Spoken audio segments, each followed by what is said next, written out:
So we can't win for losing. Like that's just our reality is we are a generation of perpetual losers. That is what it means to be a millennial. And if we could accept that, then I think we could at least laugh and enjoy it. But we're a humorless group of people.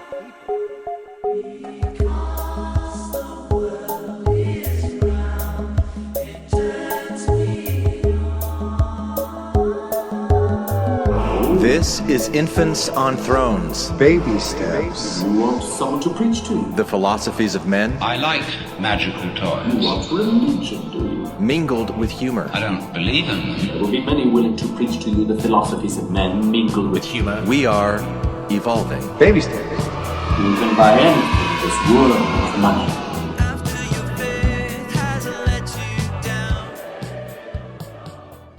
Look for the good in everything.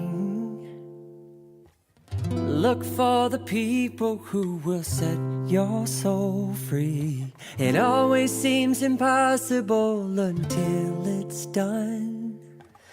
Look for the good in everyone. All right, give me your update, Josh. What's going on? Well, I made a big decision for me. Me too. Interesting. Okay. Cool. Interesting. What do we call that? Synchronicity? Synchronicity. Yeah. I was going to say coincidence, but that's not as mystical. Coincidentally? Yeah. Coincidency? Interesting synchronicity. Yeah. I resigned from my position in the training world that I had, training Gestalt therapists, and I just feel a tremendous amount of peace. And I'm looking forward. It feels similar to my experience of leaving Mormonism. It was a big community to me, but this time around, I think I was able to do it with a lot more awareness and clarity. And so far, it's just been really positive between me and all my colleagues. They've been really cool. They've handled it really well. And it's like a good example of an ending that's happening better than the ending between me and Mormonism. So it's just been cool. Well, that's, I think, what we're going to have to talk about then, because there's so much there. Yeah. So much there. And, you've told me a little bit about things that hasn't been recorded and published. How much do you want to talk about what your situation's been like, and especially in making these comparisons as you're doing to leaving the Mormon church, because this Gestalt therapy group, if I remember right, really helped you as you were leaving the Mormon church. It was where you found community and purpose and meaning. And then things in the last little bit have kind of gone in a certain way. I wonder if you want to talk about that. Yeah. Well, more than anything, I think it's just there's interesting human dynamics that the experience that I had, it highlights them, and they are parallels within Mormonism. And there might be a way to do that, in a more elegant way in a future episode where we can really, and I want to do that, where I lay out just basic examples of human tendencies that happen at every level of human organization, starting with individuals to a dyad to a community. There go the balloons. I have a new MacBook Pro, and it has a feature that comes from iMessaging, which is if I make certain hand signals, it will do things like confetti and balloons and thumbs up. Fireworks and anyway. So as I talk to Glenn, sexual gestures that are totally inappropriate with animals, I don't even know why. Bestiality act? Is that what you're implying? Yeah.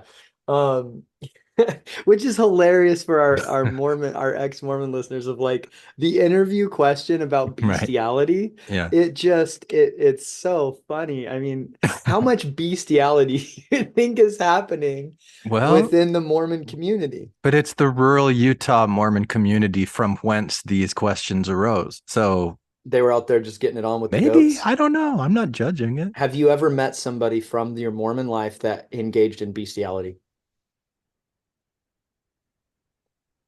I don't think I can answer that. No, I can answer it. No, I haven't. You're like, I it haven't. was me. It It was was me. me. Yeah, yeah, yeah. This was one of those things you said you wanted to talk about in a future episode, but we weren't quite ready for yet. So you're ready to talk about your bestiality now, Josh? No, I'm kidding. It all starts with the nude beaches. It starts with the nude beaches, and then you see like the breached whales, and you're like, You see a sea otter looking at you a certain sea way. otter. Yeah. Yeah. That's hilarious.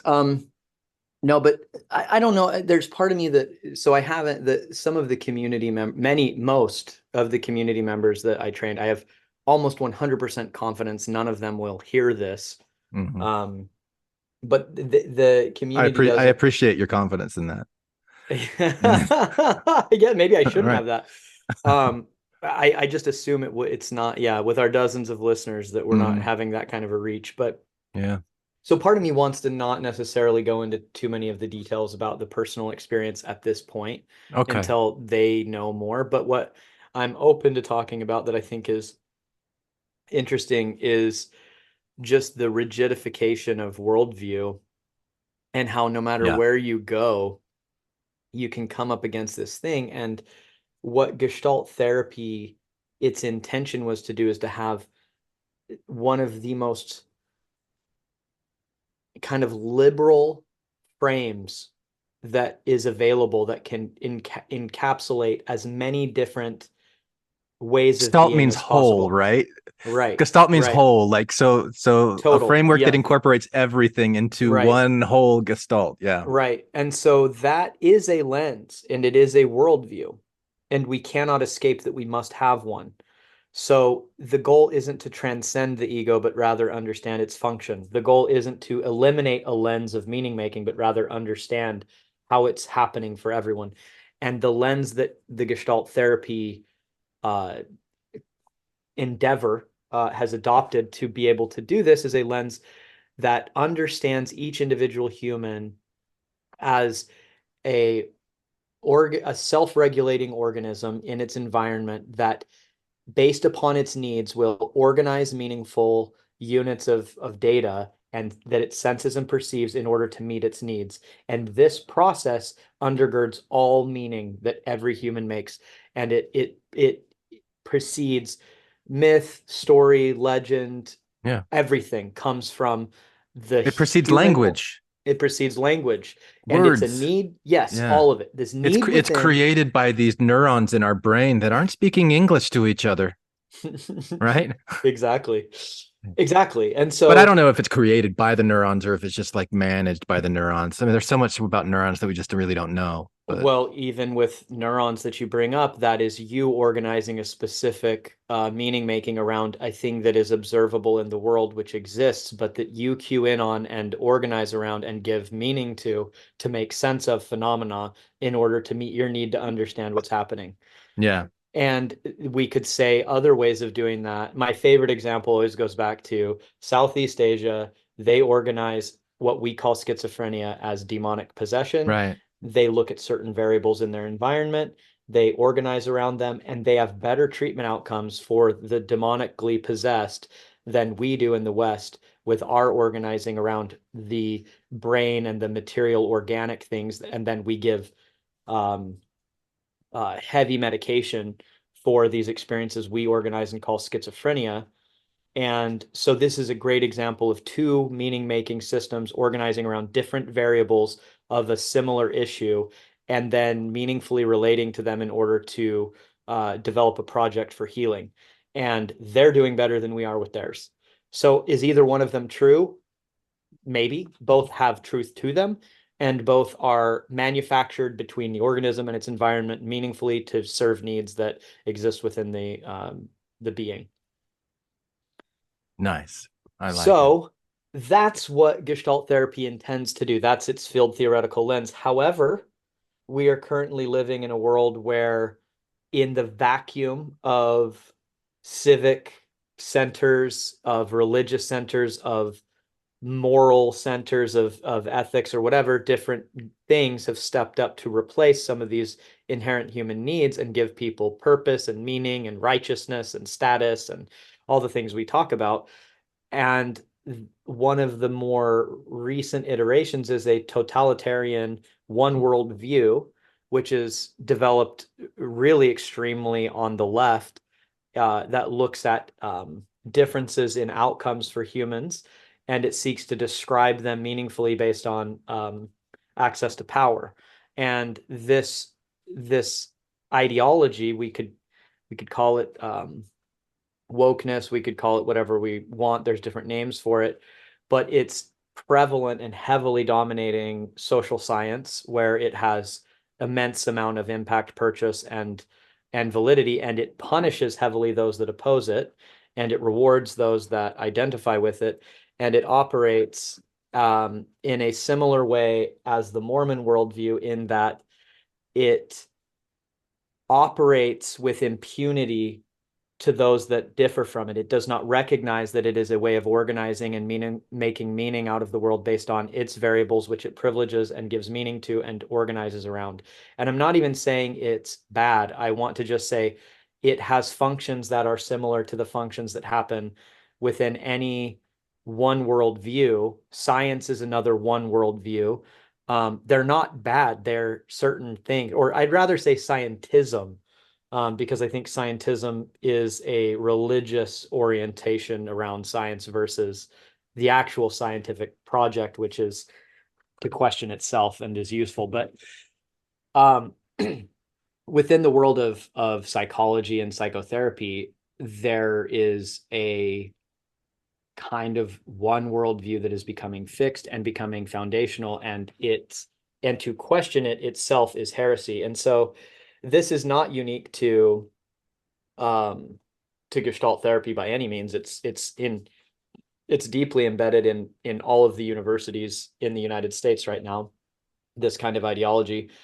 And it also exists heavily within the world of psychology, and it operates by making meaning, and its meaning doesn't allow itself to be acknowledged or questioned. It subsumes itself as a primary worldview that is the truth, capital T. And opposition to it is organized as in different ways that invalidate the person attempting to digest the meaning or make sense of it or look at how it's functioning. And this is essentially what happens in Mormonism when asking questions about Mormonism itself is a sin, and it's called doubt. And the thing affiliated with it that a person does is they read anti-Mormon literature. So it defines any of the viewpoints themselves that would challenge the belief as evil. And so this development of a kind of singular one worldview that functions to insulate itself from any meaningful analysis or criticism is something that I have a difficulty with. And it doesn't mean I disagree with even some of the intention or goals behind something like that, in this it's really instance, the ability to talk about it, to freely explore metabolize it, to bring it into the human system, to integrate it, and make it equal to all other meaning-making systems. It cannot become special and insulated. The one true meaning-making system. Exactly. And so opposition to it becomes organized as sin. So in the world of something on the far left, analyzing it or looking at it or applying logic to it or trying to understand it and speak about how it functions and what it does is itself seen as sexist, racist, and homophobic, or whatever isms you want to put on it. But these are basically insults to the person attempting to do something to bring the ideology back down to the human and say, this is just another one of the lenses we can apply. It has certain variables that it looks at. It has certain meanings that it's interested in exploring, and it has certain function to do something between the organism in the environment.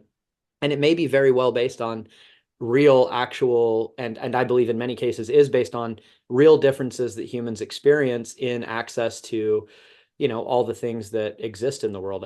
Obviously the world is not fair. Obviously the world has a history of people exploiting, abusing, manipulating, controlling, dominating each other, and this is inherent to the human experience. But one variable, for example, that gets left out in an analysis of power is the idea that is inherent to many of these systems is that power comes through abuse and tyranny, and it doesn't look that power can come from ability and skill.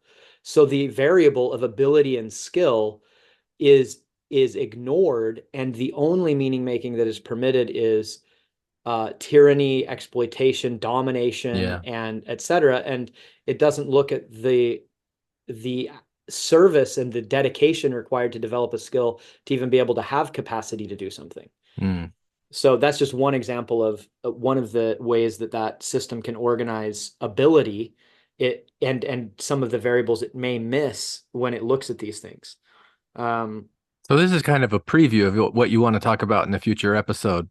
And I you're want kind to of like working digest through it right now, right? Yeah, I mean, I'm just saying the things I'm really comfortable talking about today Yeah. is that the world of psychology and psychotherapy has been basically what exists is a one world view about reality that has it's infected the thinking in this world, and that thinking outside of these, or being able to just analyze, look at, discuss, and engage with it meaningfully it has taken on the kind of same functions and features that I became acquainted with in Mormonism, that if you try to look at it and analyze and understand it, it has ways of making you bad for doing that, which allows the ideas to persist unquestioned, and that it essentially, yeah, I want to go over all these things later, but as far as today goes, I just want to say this isn't unique to kind of what I would call far left ideology. It's not unique to Mormonism. It's not unique to science. It's not unique to the Spanish Inquisition. Nobody expects the Spanish Inquisition. Insert Monty Python here. Yeah, exactly. No, truly. Yeah. Like it is the same thing. It's these things where we can laugh at these human foibles, which is it's essentially looking at ego function at the community level. Yeah. And so in my pursuit and my dedication for authenticity, for a deeply disciplined, rooted, field theoretical approach, and for a psychotherapy model that has no interest in integrating people into society or getting people to rebel against society, but simply seeks to develop greater awareness and psychological development within people such that they can live more meaningful lives, is the project that I pursue, and that drove me to eventually seek to go my own way, where I could be more free to operate under that type of framework, a framework that is strictly around personal awareness and psychological development in service of a rich and more meaningful life for individuals that are experiencing and participating in psychotherapy and psychotherapy related events with me. And also to increase quality of their self-relationship, their relationships with others, et cetera, et cetera. So in desire to be able to do that unencumbered, I've made the decision to step down from leadership in a community that I love and respect and admire, and I value them, and I wish the leadership there extremely well, and I hope that they succeed, and I believe that they will train many very wonderful, great therapists, and they will probably be friendly at the least and devout to the common worldview that is held predominantly within psychology at this time, which is kind of the far left anti-oppression lens that they look through, that they see the world through, and that they believe is the one worldview, and that viewing the world outside of that is essentially reestablishing white supremacy. It's kind of How close are you to lens. being burned at the stake by this group? And is it possible to purchase tickets for that event so I can see it? Like be there? Actually, that's like the thing. Kind of cheer you on? Well, they aren't going to do that. the people that I've spoken to for the most part have been extremely supportive in the leadership, and even the ones that I have disagreements with around these issues more specifically, they're extremely respectful and kind about it. So I don't think that's going to happen. I think what's going to happen is I'm going to go my own way. I'm going to develop my own, my hope would be men's retreats and also couples retreats. I think those are two areas that I would like for wellness and also personal development. I think couples retreats could be really, really rewarding and fun. And helping couples connect and deepen their relationships. Yeah. As well as bringing people individually. So I don't really want to deal with therapists anymore. I I don't particularly love interacting with them. I'm kind of as far as millennials go, of which I'm one of, I say we are the worst generation to ever live. Kill them all. Start with me. We deserve no sympathy. We are What? reject. Yes, I'm very anti-millennial. Yeah, and I am Whoa. one, but I mean it. Kill them all. Start with me. The world What? would be a better place without us. No, no, no, no. You can't really mean this though. Like you got to be saying this tongue in cheek. It You really feel that way about it's like yourself and your whole it's generation? it's slightly tongue in cheek, but we are an insufferable group of ingrates and degenerates. Oh, It is, it brother. is, it is, it is seriously just like I would rather the company of Gen Xers, Boomers, and Zoomers any day Hmm. over my own. There are a select few of the old millennials like me that I like, but by and large, I just I find think you need to say grumpy old millennials like you. We I need to add the kind of like the grumpy old men grumpy old millennial, self-hating grumpy old millennial, white men, grumpy old privileged. white self-hating millennial. Yeah. Yeah, no, I stand by that. I can barely stand any of them. Some of the youngest millennials that are almost Zoomers become tolerable as well. Why? Why? What is it that makes them intolerable to you, Josh? I think that we got infected by a type of style of thinking about the world that is such a loser attitude.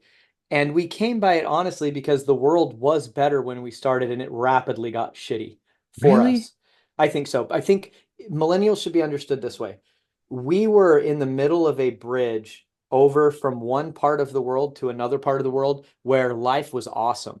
And if you get across this bridge, you get to have a house, you get a permanent job, you get to be able to have a family. And we were halfway across the bridge and it broke. And we all fell into this pit. And so we're down here in this pit, and the on one side you have Gen X, who is the last generation that got the benefits of the booming 50s.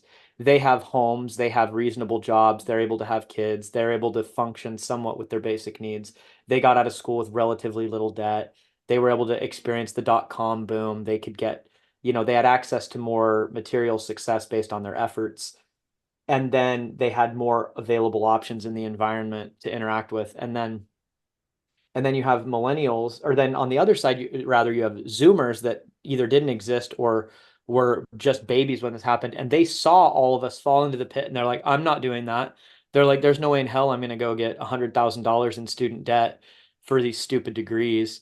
They kind of saw where the world was going, but the millennials, it's like we believed that we could get an education and go buy a house and have a functional life, and that our education would reward us monetarily. And if we just got a good degree, things would be good. That's what our boomer parents told us, if you do all these things. So we did all the things they told us. We were obedient little show dogs.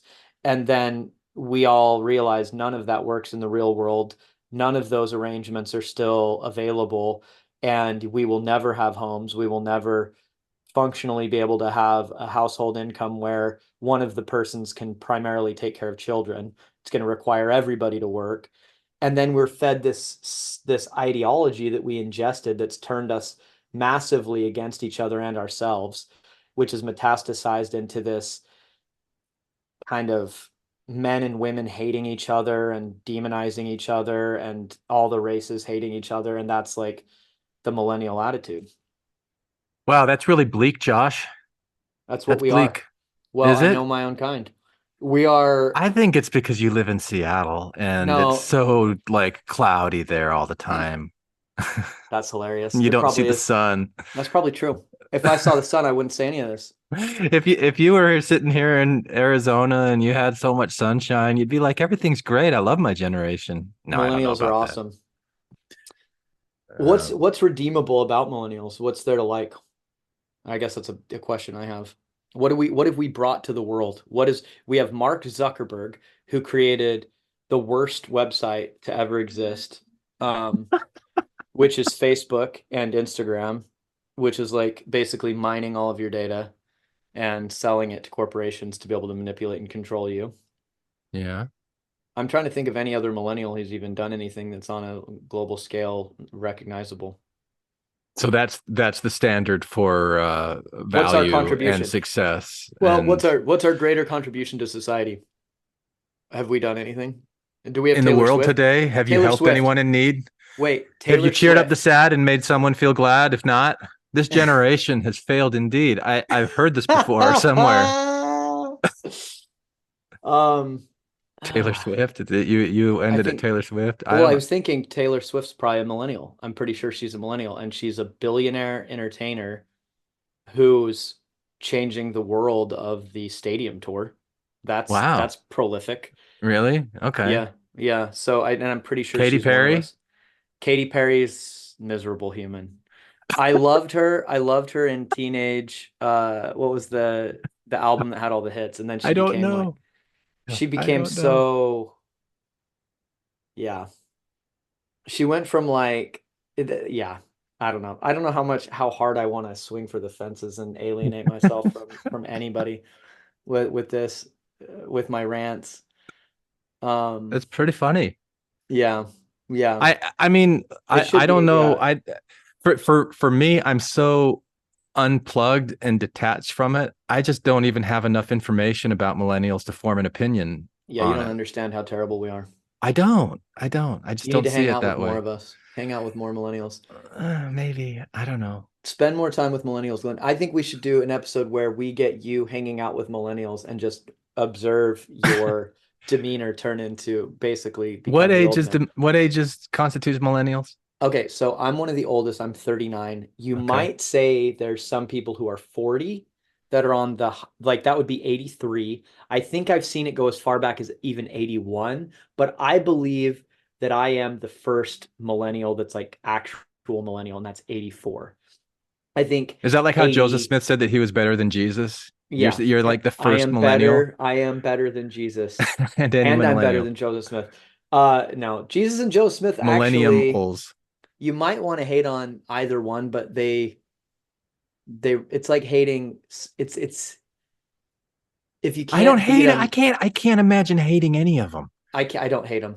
I can't hate them because they did more than I respect the what is it? What's the word for it? It's the hustle. I respect the hustle. Joseph Smith got all the ladies, got all like, He everything. didn't get all of them. He got a lot of ladies. I What got was the some one ladies. dude he didn't get that left? I And don't know. that basically there was one guy he tried to get his wife, and that guy actually had the cojones to leave. And I think that was when they went and destroyed the printing press that guy was gonna print like Joseph's getting all the ladies. William Law? No. I think it was. I think that's who it was. He tried to go after his No, ladies. but it was it was the Am way I that I remember that am I story was misremembering it? that the way that I remember it is that Joseph offered to Emma that she could go be with William Law, and that was like a non-starter for either one of them.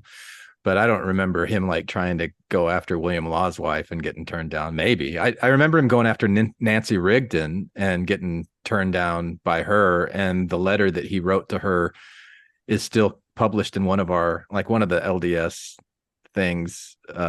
It's funny that it's out there because it was basically him trying to convince her to be with him, and some kind of lines like the Lord's prepared many ways of happiness and we can't like say no to things just because we don't understand them, and like He's like, you you need to use that in try any anal, other kind of Nancy. context. Anyway, it's funny.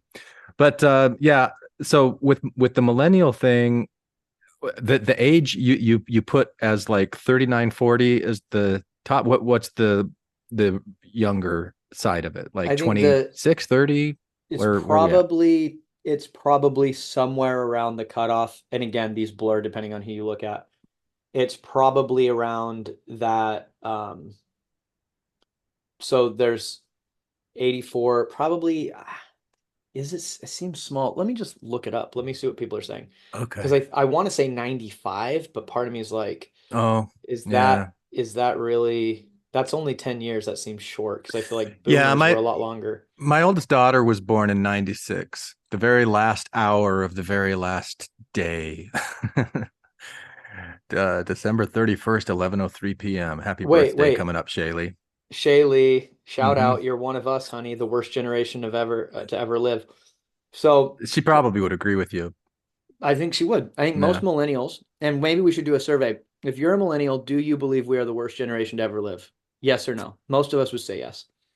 Um, That's so sad. I'm confident that most of us would understand because we know each other that we are the worst generation to ever live. But are you saying that like tongue in cheek? Like, is that kind of the whole millennial, like, yeah, we're the best at being the worst kind of thing? And the little feather in your millennial caps.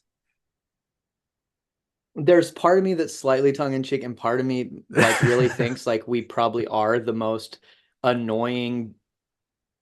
No Just way. yeah, No way. No way. partially I believe it. Uh, So 81 to 96. So I think Kaylee made it. Was it Kaylee? Shaylee. Shaylee. Shaylee. Yeah. Sorry, Shaylee. Yeah. Shaylee made it. You're one of Yeah. us, baby. All Welcome to right. the worst. Okay.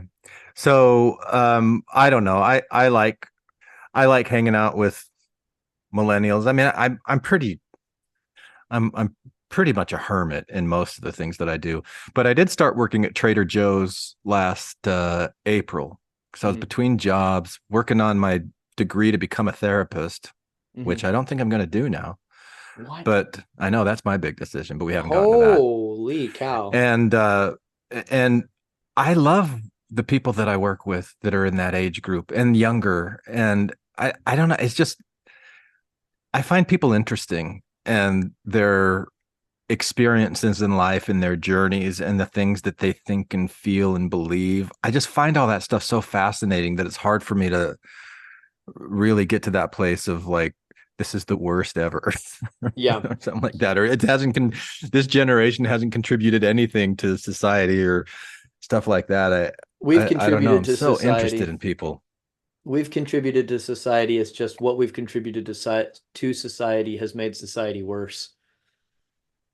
I see. My overall view of things, and it's kind of this weird thing. Like I feel like here's now where we get into like the woo territory. Let's That get into the woo the territory. It's funner than what I was ranting about that the earlier. evolution of consciousness on this planet Yeah. is moving towards a single consciousness of the planet. Okay. And that humans are a piece of it, kind of like we have like bacteria that are part of our bodies and things like that. Like we're all contributing to this overall Gaia consciousness or something like that is kind of a feeling that I have. Mm. And that some of the moves that we've seen in the last few generations, like having the internet, having all of, it's so easy to connect with people and to be outraged at all of the things that are a problem with the world. And I feel like that's been like this pressure cooker that is bringing people together, that's merging us towards this single consciousness thing, and that it's all a good thing because we're working out the shit. And it's, yeah, there's a lot of shit to work out. And this generation is one of the first ones confronted with this kind of technology that makes the shit come out of the shadows into the light that you see it. And so these reactions, we can't have any more of this toxic shit, whether it's coming from this area, that. And we kind of go this way and overreact in this way. And then we overreact in that way and we overreact in that way because nature kind of is that way and the way that we influence and impact each other. But I saw a documentary a few years ago. I don't remember what it's called, but it was about a indigenous tribe in Brazil that still lives in the rainforest. And they see the more, I hate using the word civilized, but the more civilized people across the river from them, and they go and they raid them and they do all this stuff. It was a really interesting documentary. But as I was thinking about it, it seems like there has been an evolution on this planet of groups of humans that are small, then they join together. It's almost like little bits of mercury that are small pieces, and then they touch each other and they become bigger and they become bigger and they become bigger. And we've got like these bigger monocultures that do tend to take over things like you were talking about earlier. And it just kind of keeps growing and growing and growing. And eventually it'll be this one planet thing. And we're still working towards it. And we're going through all these growing pains. But I kind of frame things in that. That's my worldview, my metaphysics of that. And so where I put millennials in that is like this poor generation that got put into this information sieve where they're being pushed together in certain ways. And it's hard, and good on them for doing it. Like my heart goes out, and I'm part of it too.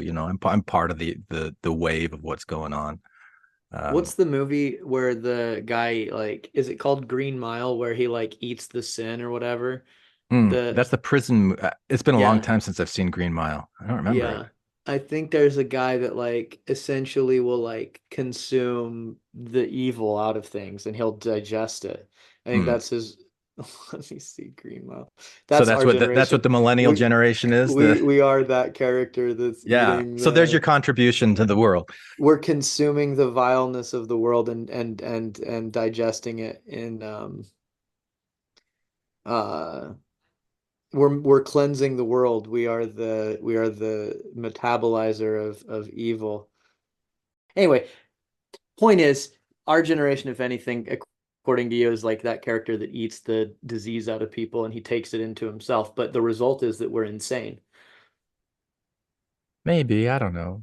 We're living organisms on this planet that's moving things towards this, like this planet that's like an egg that's about to hatch, which is a terrible analogy, but it's kind of the way that I see it. It's more like an energetic thing than like physical material eggs hatching. You see it as the one world conscious is good.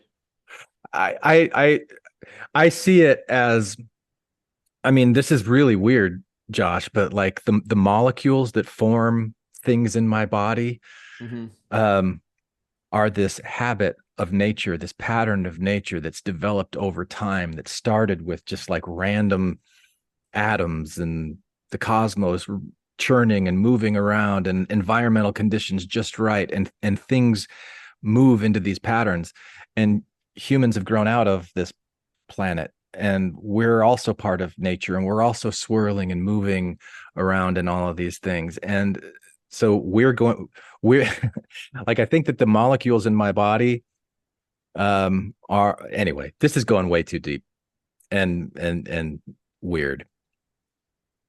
But these are things that I've been thinking about recently, Josh, how everything, like how humans and the culture that we're living in, like it's happening.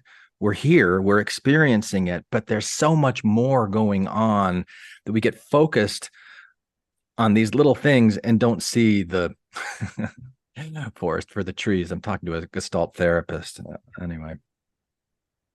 I like it. I'm thinking about that. You're kind of talking about just basically things organizing into higher and higher order, right? Yeah. Constantly. We are made out of stuff that's been organized. And it's intelligent stuff that has been doing this for such a long time. And here we're riding this little wave of it, and we're aware of a little small piece of it. And we're making all these judgments about how shitty and terrible it is. And we hardly can even see what's going on. We don't really even know the whole picture. Right. Yeah. And so from that lens, it's like, don't hate on the millennials. They're just, well, you can hate on the millennials if you want. I'm fascinated by it. I'm not telling you not to. Right. But like, your position is, I won't hate on the millennials because this is just another generation of people. Maybe what I don't like is our response just seems it's so hard to it just seems so whiny and complainer. And like that's the pot calling the kettle black, Josh. You're like whining and complaining about millennials and saying, maybe the thing I don't like about millennials is they whine and complain. No, this is not pot calling the kettle black. This is me. If you remember, my first phrase was, kill them all, start with me. Yeah, right. Yeah. Right. Yeah, but you're saying, but so the thing that you're saying that you don't like about millennials is the thing that you don't like about yourself. Is that it? Yes. Okay. Well, in a sense, I think that what would redeem millennials is if we could just accept the way that the world is. What happened to us is we were promised a different world than we got. Yeah. And we never stopped complaining about it. And what we need to do is accept that that's bullshit we were fed by people that had a different world than we inherited. And we inherited a totally different reality. And my deceased brother Paul said something. He said, our grandparents told us how hard they had it and how easy we have it. He said, when we have our kids, we're going to tell them how good we had it and how hard it is again. And he was right, because it went up and it went down. And millennials were the generation that is experiencing the decline of society. And Zoomers are born into the decline, so they're already adapted to it. They're not having their dreams burst. They never had dreams. We are Batman and they are Bane. We've gone to them and they're like, millennial, I was born in the dark. And they understand reality as it is, and they'll beat our ass when we come against it. Zoomers own more property. They have better success. Their lives are better than ours because they understood the world as it is. We're heartbroken over the world that we wish we could have had that doesn't exist anymore. And the Xers got the world and don't give a shit and are just probably happy. And boomers are dying. So that's where we're at. But I guess we're a heartbroken, upset, very annoyed group of people who thought it was supposed to be easier than it is. And that's what I think we could improve on, is a attitude adjustment that just says, all right, the house burned down. We got to face that now.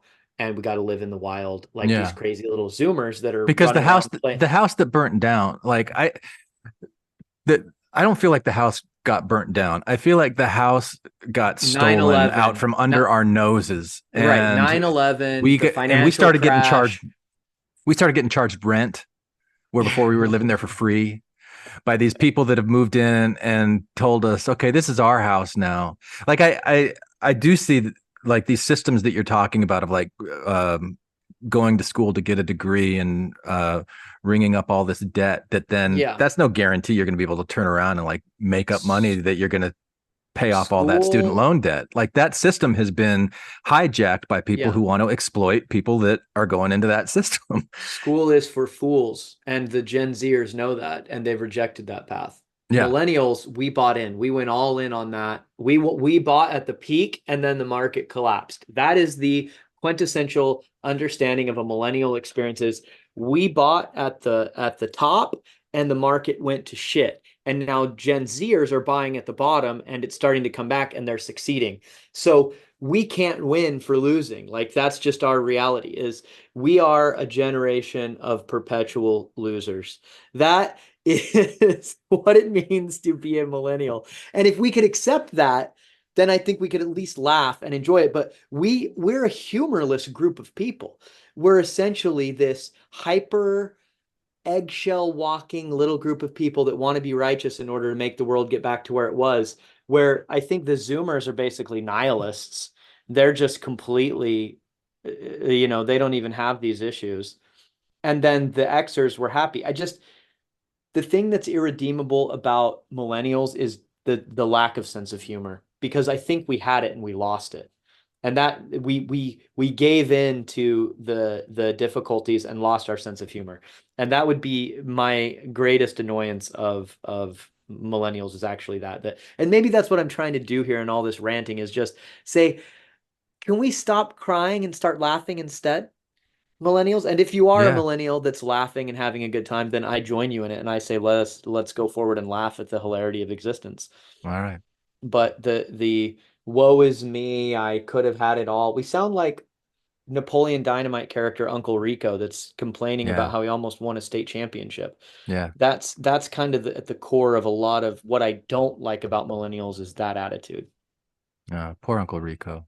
Yeah, he could have, if coach would have put him in, could Yeah. have won state, could throw that ball over that mountain. Yeah.